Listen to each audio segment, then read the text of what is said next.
오늘 하나님께서 우리에게 주신 말씀입니다. 민수기 21장 4절부터 9절 먼저 보시고요. 그 다음에 요한복음 3장 14절에서 21절을 보도록 하겠습니다. 백성이 호르산에서 출발하여 콩의 길을 따라 에돔 땅을 우회하려 하였다가 길로 말미암아 백성의 마음이 상하니라. 백성이 하나님과 모세를 향하여 원망하되 어찌하여 우리를 애굽에서 인도에 내어 이 광야에서 죽게 하였다. 이곳에는 먹을 것도 없고 물도 없도다. 우리의 마음이 흩어지는 소식을 전하노라. 여호와께서 불뱀들을 백성 중에 보내어 백성을 물게 하심으로 이스라엘 백성 중에 죽은 자가 많은지라. 백성이 모세에게 말하되 우리가 여호와와 당신을 향하여 원망함으로 범죄하였사오니 여호와께 기도하여 이 뱀들을 우리에게서 떠나게 하소서. 모세가 백성을 위하여 기도하되 여호와께서 모세에게 이르시되 불뱀을 만들어 장대 위에 매달아라. 물린 자마다 그것을 보면 살리라. 모세가 독뱀을 만들어 장대 위에 뱀에게 물린 자가 독뱀을 쳐다보고 모두 살거라. 모세가 광야에서 뱀을 든 것 같이 인자도 들려야 하리니 이는 그를 믿는 자마다 생각하게 하려 하나님이 세상을 이처럼 사랑하사 독생자를 주셨으니 이는 그를 믿는 자마다 멸망하지 않고 영생을 얻게 하려 하심이라. 하나님이 그 아들을 세상에 보내신 것은 세상을 심판하려 하심이 아니요 그로 말미암아 세상이 구원을 받게 하려 하심이라. 그를 믿는 자는 심판을 받지 아니하는 것이요 믿지 아니하는 자는 하나님의 독생자의 이름을 믿지 아니함으로 벌써 심판을 받은 것이니라. 그 존재는 이것이니 곧 빛이 세상에 왔을 때 사람들이 자기 행위가 악함으로 빛보다 어두운 선한 것이니라.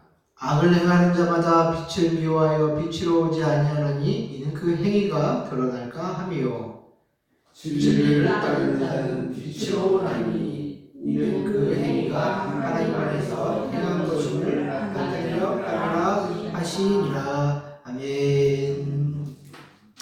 네, 오늘 말씀은 믿음은 중심 주제를 벗어나지 않는 것이라는 제목으로 여러분과 함께 말씀을 나누고자 하는데요. 자, 요즘은 스마트폰을 참 많이 쓰는 시대가 되었죠. 그래서 스마트폰을 통해서 사람들은 언제 어디서든 많은 정보를 접하게 됩니다. 그런데 이런 다양한 정보를 접하게 되면 사람들은 각자의 개성이 늘어나고 어떤 자신들만의 독창성이 더 많이 발휘되지 않을까라고 생각을 하는데요. 근데 오히려 그렇지 않다고 합니다. 왜냐하면 요즘 세상에 이 AI가 설정해 놓은 정보들만 어떻게 보면 노출이 되기 때문에 오히려 더 독창성 있는 사람이 아니라 오히려 편협된 사람들이 될 수 있는 가능성이 높다라고 얘기를 합니다. 그래서 김병규 교수가 쓴 호모 아딕투스라는 책에서는 이런 말을 합니다. 문제는 최근 지원자들의 모습이 서로 너무 유사하다는 점입니다.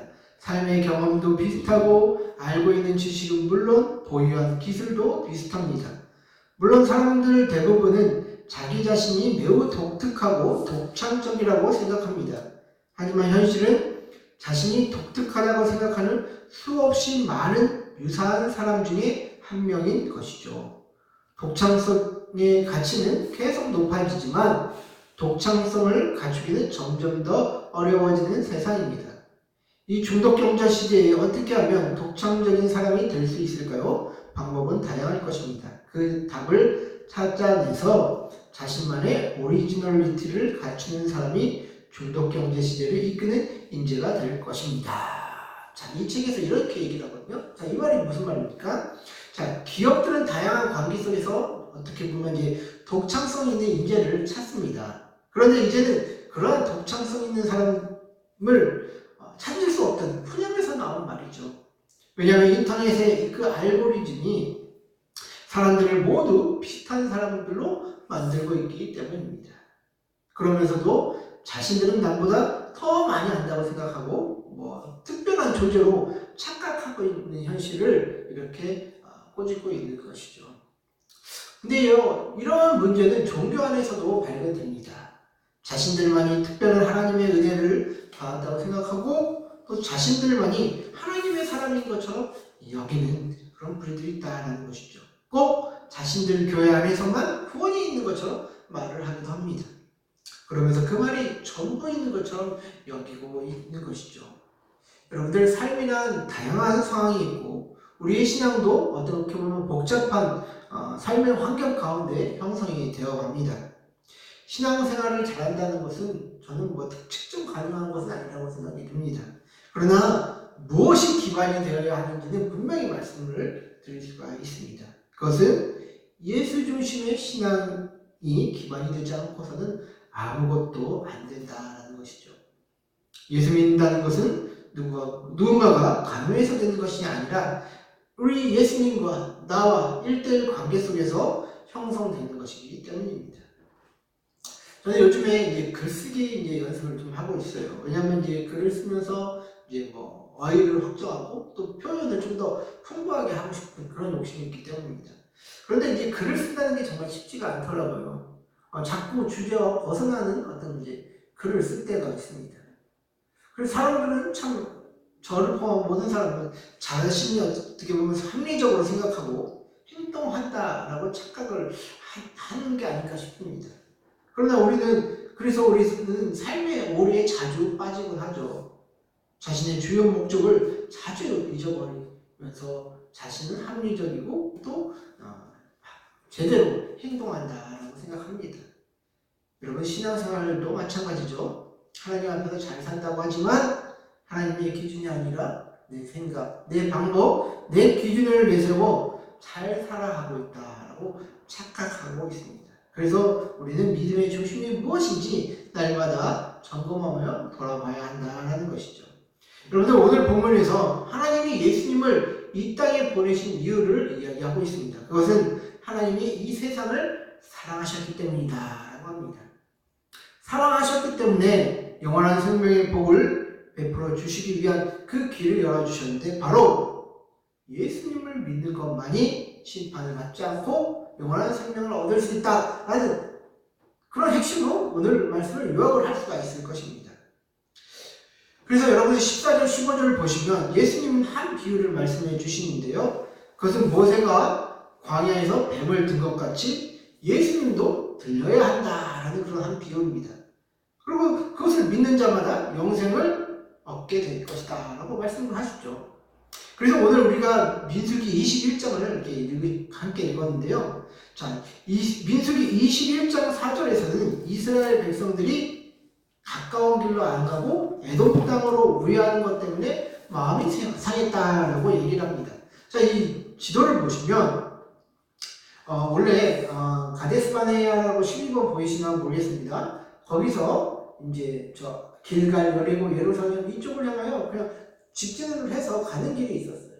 근데 하나님은 브엘세바를 지나서 에시온게벨을 해가지고 동쪽 광야, 에돔 저쪽 지역을 해서 이렇게 돌아가는 길을, 우회길을 하나님은 선택을 하셨다라는 것이죠.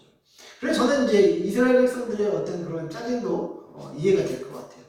왜 질러가면 되는데 왜 하나님은 굳이 돌려버렸냐라고 할 수도 있는 것이죠. 이것 때문에 이스라엘 백성이 마음이 상해서 불평했다라고 이야기를 합니다.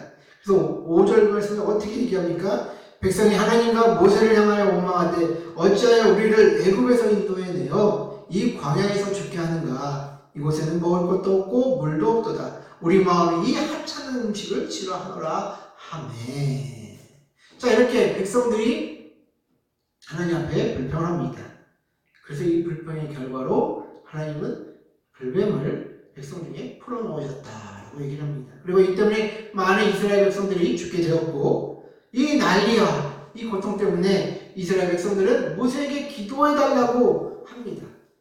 그래서 이 뱀들이 자신들에게 떠나게 해달라고 부탁을 하죠. 모세에게. 그러자 8절 9절에서 이렇게 말씀을 하십니다. 여호와께서 모세에게 이르시되 불뱀을 만들어 장대 위에 매달아라. 물린 자마다 그것을 보면 살리라. 모세가 놋뱀을 만들어 장대 위에 다니 뱀에게 물린 자가 놋뱀을 쳐다본 즉 모두 살더라.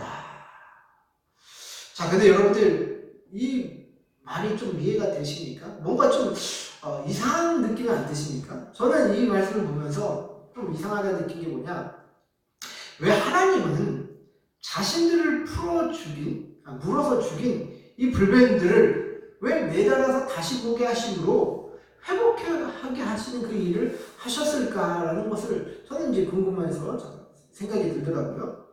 생각해 보세요. 자신이 죽인 뱀이 치유의 상징이 된다? 뭔가 이상하지 않습니까, 여러분들? 아무리 하나님도 이건 너무하지 않았나라는 생각이 들기도 합니다. 그리고 요한복음은 이제 다시 돌아와서 예수님은 이 이야기를 비유로 드시면서 자신도 이렇게 십자가에 달리셔야만 하실 것을 암시하는 말을 하시죠. 대체 이게 어떤 영광성이 있냐는 것을 우리는 질문해 봐야 합니다. 여러분들 어떤 영광이 있을까요? 그래서 저는 좀 어렵지만 여기서 신학적인 이야기를 좀 하려고 합니다. 그 주제는 뭐냐? 하나님의 진노와 관련된 주제입니다. 자, 여러분들, 우리들은 하나님이 본질적으로 사랑이라는 것을 알고 계십니다. 하나님은 사랑이시기 때문에 이 진노하시는 하나님을 상상하지 않게 됩니다. 그러나 하나님은 이 악을 미워하시고 또 악을 행하는 자들에게 심판을 행하시는 정의의 하나님이시기도 합니다. 그렇죠? 그래서 죄인들이 심판을 받는 것은 당연한 것 아니겠습니까? 근데요, 문제는요, 하나님, 이 죄인들이 하나님을 믿지 않는 모든 자들에게 그 영향이 해당한다는 것이죠. 성경에서 하는 말을 들어보면 모든 사람이 죄를 범하였음에 하나님의 영광에 이르지 못하느니라고 이렇게 정의를 내려놨습니다. 따라서 하나님을 믿지 않고 거부하는 자들은 이 하나님의 진노 가운데 있다는 결론이 내려집니다. 그래서 이 하나님의 진노는 하나님을 믿지 않는 모든 자들에게 해당한다라는 것이죠. 그래서 여러분들 구약 성경을 보시면요, 제사 가운데 소나 염소나 양이나 이런 가축을 잡아서 희생 제사를 드리시는 것을 보시게 될 것입니다. 그게 뭐냐면 동물의 생명을 희생함으로써 하나님의 진노, 하나님의 심판을 이 가축들이 대신 받는 그런 것을 의미하거든요. 그래서 여러분들 오늘날에서는 이 도축장에서 이제 가축을 잡지만 그 당시 가축을 잡으려면 예배하는 자가 직접 잡아야 했습니다. 제사장이 잡는다라고 생각을 하는데 예배 드릴 때 이 예배 드리는 사람이 그 가축을 끌고 가서 그 가축을 잡는 것까지 하는 것이 이 예배자의 역할입니다. 그래서 이제 가축의 머리에 자신의 죄를 이제 기도로서 이제 전가를 시키고 예배자는 그때부터 잡기 시작하는데, 근데 이 소 같은 이 가축을 잡기 위해서 이제 한 방에 죽일 수 있는 곳이 이 미간하고 그다음에 동맥이나 그다음에 심장 이렇게 세 군데가 있다고 합니다. 그런데 전문 도살꾼이 아닌 일반 사람들이 예배하러 가서 이 가축들을 한 번에 죽이는 것이 쉬울 거라고 생각하십니까? 절대 아니다라는 것이죠. 그래서 요즘에도 이스라엘은 이렇게 가축 희생제사를 드리는 그런 예배를 드린다고 합니다. 이스라엘 전통 유대인들은. 그런데 이제 이 이지웅 선교사님이라는 분이 매번 거기 참석해서 이렇게 이제 가축을 잡아서 희생제사를 드리는 그 예배를 참석을 하시면서 자신이 경험했던 이야기를 해주셨는데, 이런 가축을 잡을 때 이제 난리가 아니라고 합니다. 왜냐면 이제 한 번에 안 죽으니까. 특히 이제 심장을 찔러서 한 번에 내가 죽이겠다라고 하는 사람들에게 이제 긴 창 같은 막대기를 준대요. 그러면 이렇게 해서 찔러 죽여야 되는데 절대 한 번에 이제 심장을 못 찔른대요. 한 7, 8번 이렇게 이렇게 찔러야지만 이제 그 소가 이제 죽는 그런 이야기를 하시는데, 그런데 이제 한 번 찔렀는데 소가 쉽게 안 죽을 거 아니에요. 그냥 아픔을 참고 가만히 있지 않는 거 아니에요. 아프잖아요. 그러니까 계속 찌를 때 난리가 난다고 합니다. 그리고 이 머리 위관을 찌르려고 하는 사람들도 한 번 찔렀는데 안 죽으니까 또 계속 찌르다 보니까 막 눈에 막 소의 눈 아래에 찍히고 막 발버둥 치고 막 이런 끔찍한 장면을 보게 된다고 합니다. 자, 나의 죄를 대신 짊어진 이 가축들이 그런 고통 속에서 하나님께 이 희생 제사를 드려진다는 것은요, 하나님의 진노가 죄인을 향할 때 이처럼 무서운 것이라는 것을 이 성경 시대의 사람들은 알았던 것이죠. 마찬가지로 여러분, 우리가 예수님의 십자가를 바라본다는 것은 몸 찢겨 달리신, 정말 우리를 위해서 피 흘리신 예수님을 보게 되는 것입니다. 그리고 그 모습이 바로 하나님의 진노와 형벌을 당하는 나의 모습이라는 것을 깨닫게 되어야 한다는 것이죠. 그래서 여러분, 십자가의 의미는 예수님이 우리의 죄 때문에 형벌을 대신 당하시는 것을 보게 되는 것입니다. 그러나 또 예수님이 그 십자가에 달리셔서 죽음에만 속한 것이 아니라 이 죽음을 이기시고 부활하셔서 영원한 생명을 우리에게 허락하신 것을 상징하는 것이기도 합니다. 바로 예수가 높이 들려지셔야만 하는 이유는 예수님이 우리를 대신해서 죄의 대가를 치르시고 또 죄에서 회복하신 그 구원자임을 상징하는 의미다라는 것이죠. 그래서 모세의 노뱀이 이스라엘 백성들을 죽이기도 하고 또 살리기도 한 것처럼 예수님도 또 죽이시고 또 살리시는 분이시다라는 것을 의미한다라는 것이죠. 그래서 예수님은 자신이 들려져야만 한다라고 이 비유를 들어서 얘기를 하셨던 것입니다. 근데 여러분들, 이 시대에 이런 말이 허용됩니까, 여러분들? 사람들이 왜 예수만 구원자냐 말을 합니다. 왜냐하면 그럴 것이 이제 다양한 세상살이 중에 예수라는 그 사람만이 어떻게 우리를 구원해 준다고 하는 것을 받아들일 수 있느냐 하는 것입니다. 모든 종교에는 자신들만의 교리가 있잖아요. 그리고 그중 하나가 기독교라고 얘기하는 것이 세상 사람들의 이야기인데, 이것이 더 합리적인 것이 아닌가? 너희들 다양한 종교 중에 하나 아니냐라고 얘기를 하고 있잖아요. 그죠? 그래서 이것을 받아들이기가 쉽지 않다라는 것입니다. 그래서 성경에서도 사람들이 예수님을 받아들이지 않을 것이라고 곳곳에서 얘기하는데, 특히 두 가지를 이야기를 합니다. 첫째로는 하나님을 대적하는 사탄 때문이다 라고 얘기를 합니다.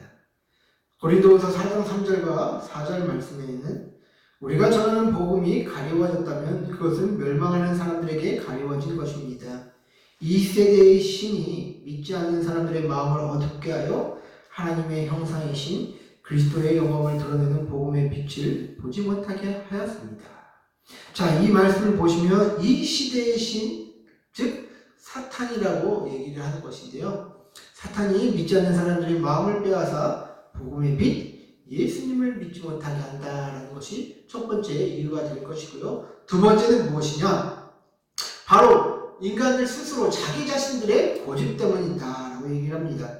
로마서 2장 5절 말씀에 다만 내 고집과 회개하지 아니하는 마음을 따라 진노의 날 곧 하나님의 외로우신 심판이 나타나는 그날에 임할 진노를 내게 쌓는도다. 자, 이 말씀을 보시면 우리들의 고집과 회개하지 않는 마음 때문에 심판 때의 그 임할 진노를 스스로 쌓고 있다라고 얘기를 하는 것입니다. 자, 여러분들, 왜 우리들의 것을 내려놓지 못하고 있습니까? 결국엔 고집 때문입니다. 우리가 자신들이 세상을 이해하는 방식이 다 맞다고 생각하고 자신이 세워놓은 기준이 다 맞다고 생각하기 때문입니다. 특히 사람들은 내가 이만큼 착하게 살았으면 된 것 아닌가 하고 스스로 기준을 세워놓지만 그것은 자신의 기준이지 하나님의 기준이 아니지 않습니까? 하나님의 기준은 오로지 예수님을 믿음으로 받아들인 자들만 인정하시겠다라는 것입니다. 그래서 이것이 교회에서 말하는 복음이다라는 것이죠. 여러분도 혹시 노벨 문학상 수상작 중에 그 헤르멘 헤세가 쓴 데미안이라는 소설을 한번 읽어보셨습니까? 이 소설은 기독교 신학의 눈으로 보면 굉장히 이상합니다. 왜냐하면 그 소설에는 이제 싱클리어라는 주인공 소년이 한 명 나오거든요. 근데 이 소년은 어렸을 때 유복한 가정에서 태어나 기독교적인 어떤 가치로 교육을 받으며 성장하는 소위 밝은 세계에 속한 사람으로 그려집니다. 그런데 이 아이가 이제 성장하면서 방황을 하게 돼요. 기독교적인 뭐 교육을 받아서 뭐 도덕적이고 금욕적인 가치는 가지고 있지만 그것을 얽매이기 싫어하는 그런 모습을 보이게 됩니다. 그리고 나중에는 뭐 친구 데미안이었던 데미안의 엄마 에바 부인을 사랑하게 됩니다. 어떻게 보면 금괴 영역으로까지 나아가는 그런 소설이 그냥 줄거리만 보면 이렇게 되는데요. 그래서 표면적으로 보면 이 소설이 기독교인들이 보면 굉장히 이상한 소설이다라고도 할 수가 있을 것입니다. 그런데 저는 이 싱클레어라는 이 주인공 소녀에게서 어떤 기독교적인 가치와 도덕적인 가치를 알지만 이것에 대해서 염증을 느끼는 한 인간을 보게 됩니다. 그리고 내면적으로 이제 괴로워하는 그런 모습도 보게 되는데요. 그 책의 구절에서 이런 말을 해요. 종교가 있고 도덕이 있지만 좋은 의미에서의 영향은 조금 더 주지 못했어. 우리에게 필요한 생활수단의 구실을 해준 적은 단 한 번도 없었어. 벌써 100년 이상에 걸쳐 과학기술의 연구 개발과 공장을 건설하는 데만 전념하는 것이 유럽의 실정이야. 그들은 사람 하나를 죽인데 몇 그램의 화학이 필요한가 하는 문제는 정확하게 알고 있지만 어떤 방법으로 신에게 기도를 올려야 하는가에 대해서는 전혀 모르고 있어. 이게 책 문장 중에 하나거든요. 자, 이 구절은 결국 자신이 믿던 기독교 믿음도 자신과 세계에 아무런 영향과 길을 제시해주지 못한다라는 것입니다. 그래서 결국 자신 안의 욕망을 발견하고 그 욕망에 귀를 기울이는 것이 인간상을 회복하는 것이다 라고 이렇게 말하는 것 같더라고요. 저는 이 책을 보면서. 근데 저는요, 이 책을 보면서 뭐 이상하다, 좀 기독교적으로 안 맞다라는 부분도 있지만 저는 이 책을 보면서 감명을 깊었던 건 뭐냐면 이것이 진짜 솔직한 인간의 모습이다라고 생각이 들어요. 우리도 기독교적인 가치를 알고 어떤 종교적 윤리가 무엇인지 알잖아요. 그런데 그것을 다 지키며 살아가십니까?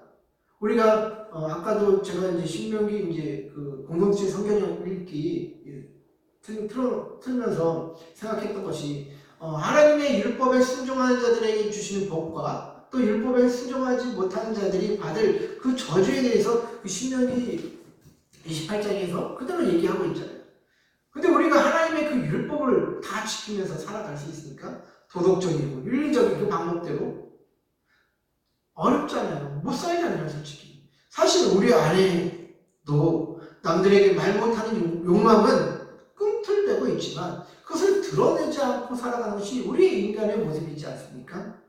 어떤 사람들은 그것을 억누르지 못해서 드러나게 행동함으로써 욕을 먹게 되는 것이고 그렇지 않은 사람들은 그래도 어찌어찌해서 억누르면서 살아가고 있는 것이 우리 인간의 모습이 아니겠습니까? 그래서 성경은요, 인간을 바른 존재, 이성적인 존재로 이야기하지 않아요. 성경 안에는 추악한 인간의 이야기들이 많이 있습니다.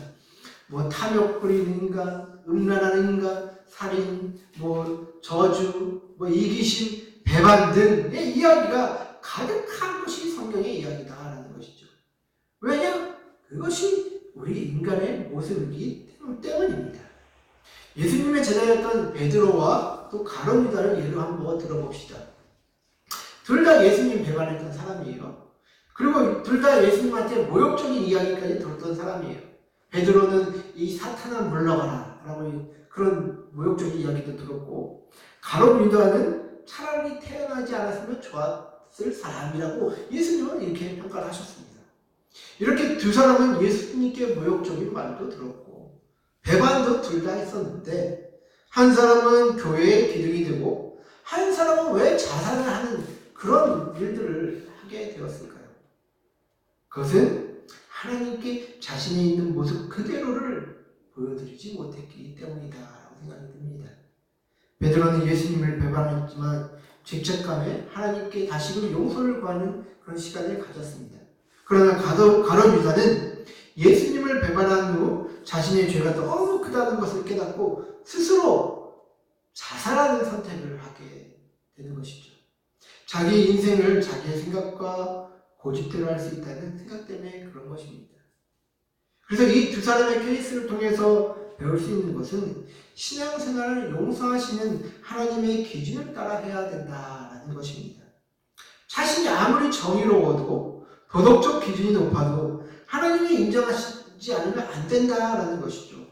그리고 인간은 아무리 고행을 하고 노력을 해도 스스로의 능력으로 하나님의 기준에 이를 수 없다라는 것을 하나님은 이미 아셨습니다.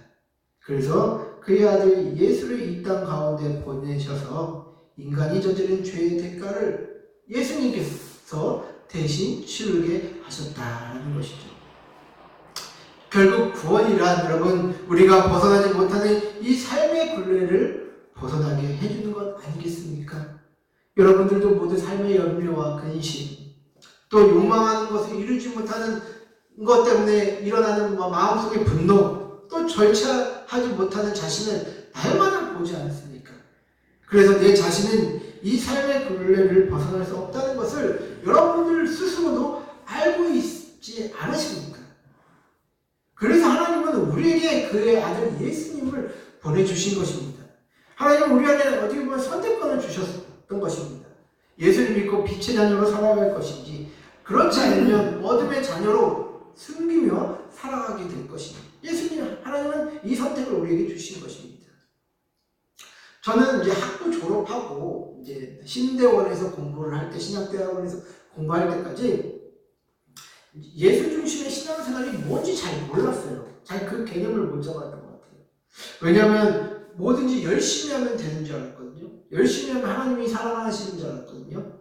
그리고 그때 당시에는 아직도 이제 목회 성공이란 뭐 이렇게 큰 집회를 열고 뭐 사람들 많이 끌어모으고 뭐 그렇게 하는 것이 목회에 성공하는 것이다라고 하는 것이 이제 통용되는 시대였습니다.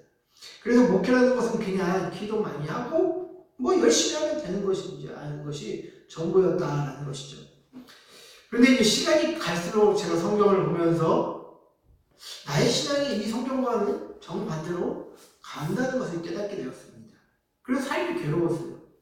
고뇌하는 시간도 길었고 목회하기 싫어서 뛰쳐나가려고 했던 적도 많았죠.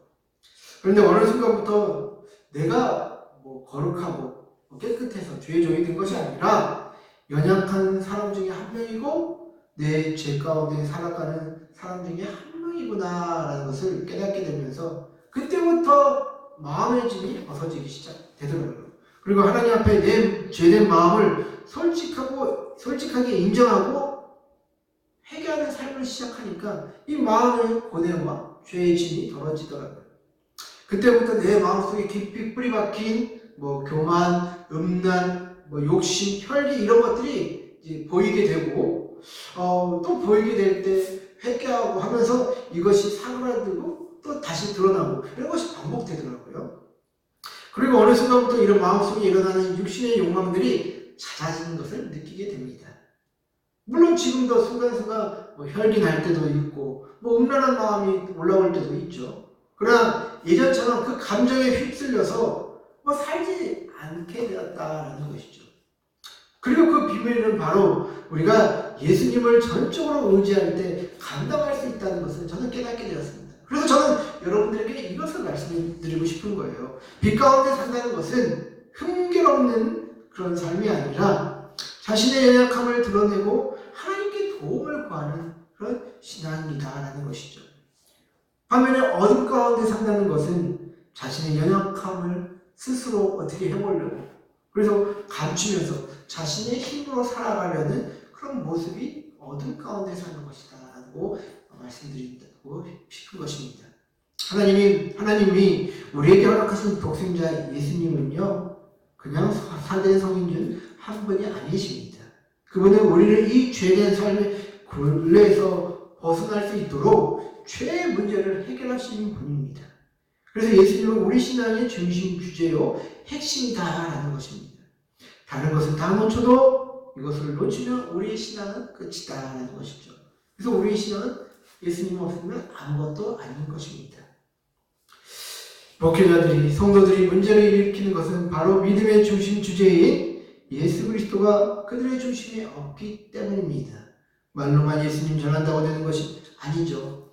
예수님과 인간의 1:1 관계 속에서 나는 연약한 존재라 예수님의 공로를 덧입고 살아가야만 하는 것이구나라는 것을 깨닫게 되어진 것이 이 믿음 생활이다라는 것이죠. 사랑하는 성도 여러분, 하나님이 세상을 사랑하신 방법은요, 자신의 아들 예수를 십자가에 몸짓겨 피 흘려 죽기까지 함으로 우리에게 보여주셨습니다. 그렇게 엄청난 대가를 치르십니다. 하나님이 우리의 작은 부분들, 그것을 감당하지 못하실 분이 아니시잖아요. 그래서 우리는 우리 마음 가운데 일어나는 모든 염려와 근심과 삶의 모든 짐들을 예수님 앞에 갖고 나아갈 때 하나님께서 풀어주시고 하나님께서 은혜로서 우리를 인도하여 나가시는 그 은혜를 함께 경험해야 된다라는 것입니다. 영생의 삶은 우리가 죽고 난 후부터 시작되는 것이 아닙니다. 바로 예수님을 마음으로 진정으로 영접한 그 순간부터 시작되는 것입니다. 삶의 중심이 흔들리신 분들은 다시금 예수님을 삶의 중심으로 모셔드리시고요. 아직 예수님을 마음으로 인정하지 못하신 분들이라면 빛의 자녀로 살아갈 믿음을 달라고 기도했으면 좋겠습니다. 이런 놀라운 하나님의 사랑을 받아들이게 되시는 저와 여러분들 되시기를 주의 이름으로 간절히 축원드립니다.